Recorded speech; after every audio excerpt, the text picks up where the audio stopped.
சென்னையில் formula 4 car பந்தயத்தின் தகுதி சுற்று மற்றும் இறுதிப் போட்டிகள் விறுவிறுப்பாக இன்று நடைபெறும் நிலையில் முன்னேற்பாடுகள் தீவிரமடைந்துள்ளது.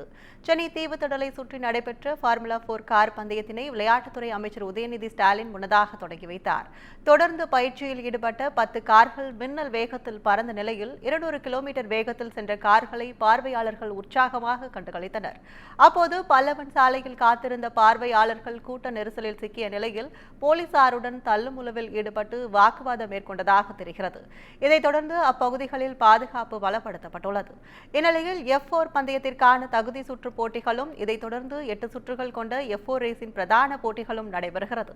இதையடுத்து இந்தியன் ரேசிங் லீக் போட்டியின் தகுதி சுற்று போட்டிகளும் பிரதான போட்டிகளும் நடைபெறுவதாக தெரிவிக்கப்பட்டுள்ளது. தொடர்ந்து அப்பகுதிகளில் முன்னேற்பாடுகள் தீவிரப்படுத்தப்பட்டு போலீஸ் பாதுகாப்பு பலப்படுத்தப்பட்டுள்ளது.